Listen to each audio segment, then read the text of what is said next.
Hello, teachers and aspiring ESL teachers. Welcome back to my YouTube channel. And I welcome you all sa lahat unang bago sa channel ko. Welcome. So in this video, I'm going to share with you company na hiring sila ngayon. And actually, this is not a company because it's private. Walang name yung company nila. And it's just a small group of Chinese monitors and students and teachers. Small group lang. Hindi siya ganun kalaki na company. Private siya. And then, wala po siyang name na company. And I'm going to share with you kasi medyo yung rate nila is hindi ganun kababa, diba? So I'm going to share with you their hiring process. Yung hiring process nila is that it doesn't have an interview. Wala pong interview. You just have to pass the demo. You just have to pass the demo, and after that, if pass ka na, and then you can start teaching. Yung rate po nila is 85. Let me check. Yeah, 85 per 25-minute class. Yeah, and then yung students naman nila is kids, teens, and adults. At yung platform na gagamitin is Class 10. So yung kailangan marunong kang mag-navigate sa classes kasi yung gagamitin nila for the class. And also, actually, this Chinese girl, a Chinese monitor, her name is Jackie. And he told me that she needs better American accent.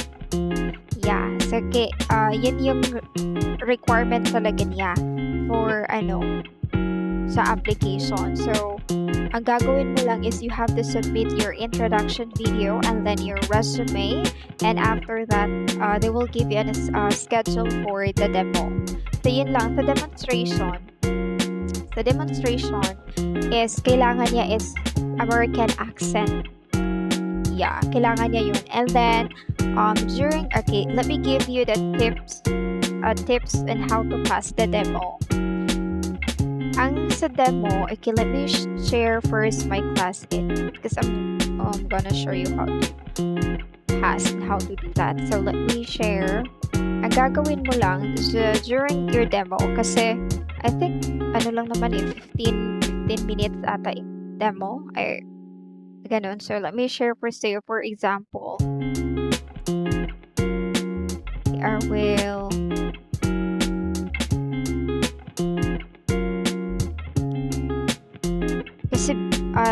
they will provide po materials. 5-1 talk material po yung gagamitin para sa demo. So, like for example, hindi na ito 5-1 talk. Okay, gagamitin ko yung 5-1 talk. For example, ito level 3.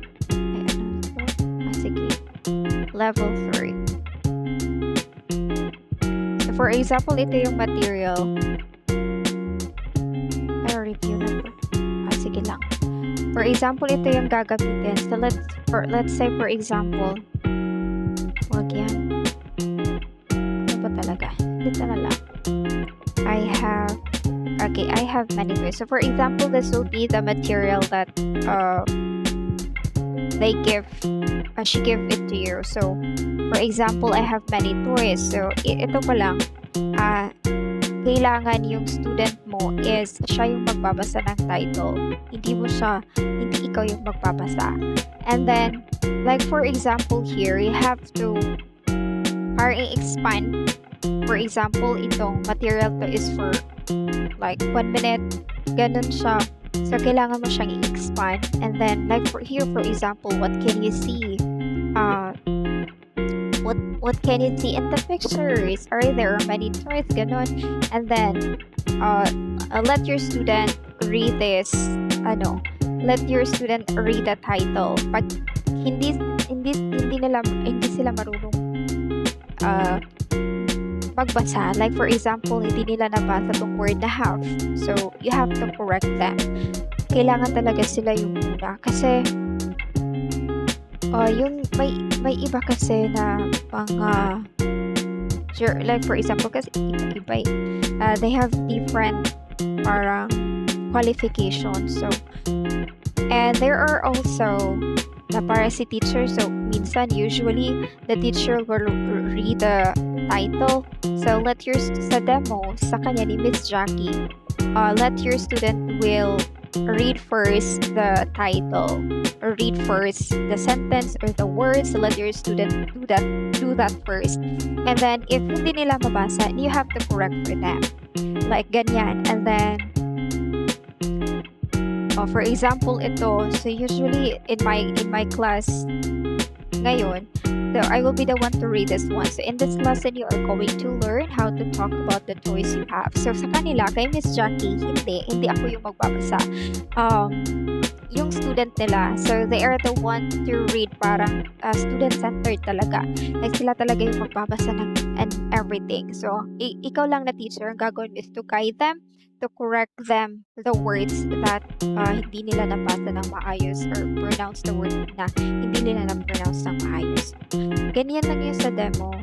For example, let's learn some words. Now, what can you see? Alright, that's toys. Toys, so what is that? Do you have a toy? Para i-expand mo yung pages ng material mo.